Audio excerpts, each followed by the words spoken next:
My name's Chris and I'm attempting to cut the traditional marathon training plan in half in this 8-week challenge, Mind over Marathon.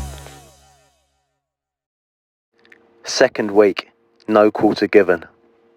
Week 2, Monday morning, back at work, 5.5 hours sleep last night, knees a bit sore, nothing too bad, day off today, a little bit of gym work, cold plunge, some time in the sauna, back on road tomorrow. Enjoy doing these Bulgarian split squats on the Smith machine. Not having to stabilise the bar means the stimulus stays on the quad throughout the whole exercise. Just keeping the weight fairly light to save the legs for the runs. Day 9, fourth run, 6 miler, did it at Victoria Park in the pouring rain. Got the frizzy hair, knees feel pretty good, lungs feel good, happy with the progress so far. Back to work for an hour now, then home, cold plunge, maybe sauna, see you tomorrow. Day 10, just did a really early cold plunge, 5 AM, just getting in a few steps, stretching the legs, around Camden town. Nice and early, not too many people around yet. It's the famous bridge. Back to work soon.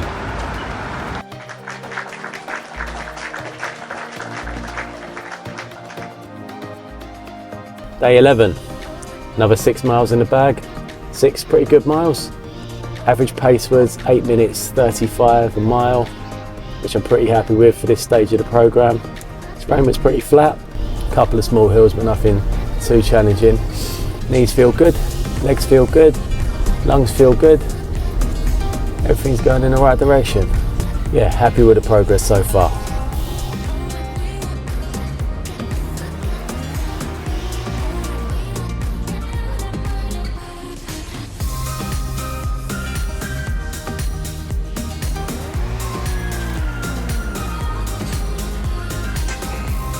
Just at the end of day 12 now.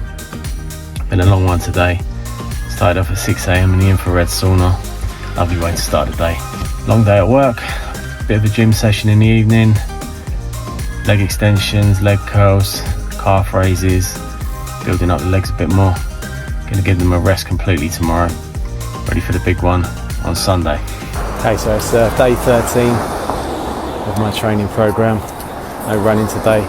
Saturday afternoon, just at work, having a little stretch of the legs at the moment. Just walking around this area of London. The area is called Marylebone. Just realised this area has been home to some people, some pretty famous people, who've all had to work on changing their mindset to get what they want out of life. First one I come across, this blue plaque here. Lady called Elizabeth Garrett Anderson. Probably see on that sign there it says that she was the first female doctor. Also, she was the first female mayor, and she hails from Whitechapel, pretty much where I grew up. So apparently she was homeschooled until she was 15, although during that time she was encouraged to explore the local area and get involved heavily in community projects, proving that you can achieve great things by taking an unconventional path as long as you apply yourself correctly. We carry on walking a bit more around the same area, come to a place called Montague Square. This used to be home to a really famous person, in fact several really famous people. This guy, working class guy, came from the council estates in England in the 60s, didn't really have much. Had to develop a mindset to deal with all the success that he achieved. Not only that, had to develop an unbreakable mindset to stick to his beliefs after all that success came along. Ended up with so much money he could do whatever he wanted to do, but he managed to stick to his principles, inspired millions, if not billions of people. Nearly there. So this is it, 34 Montague Square, and in 1968, home to Mr. John Lennon. So this is the scene of the infamous drug raid on October the 18th, 1968.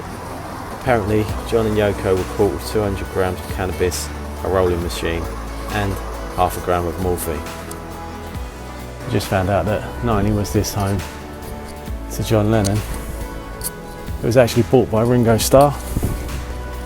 Paul McCartney lived there, and before John Lennon and his partner Yoko Ono moved in, Jimi Hendrix also lived there. What a place. If we keep walking, just a few hundred yards from John Lennon's place, we come to a building a guy called Thomas Moore used to live in. Irish poet. Can't say that I knew about him before I started researching who lived in this area, but this is the place. So this guy wrote a poem called In the Morning of Life about the journey that life takes us all on. In the first stanza there's a line that jumps out at me about how we shape our lives from within. In the morning of life, when its cares are unknown and its pleasures in all their new luster begin, when we live in a bright beaming world of our own and the light that surrounds us is all from within.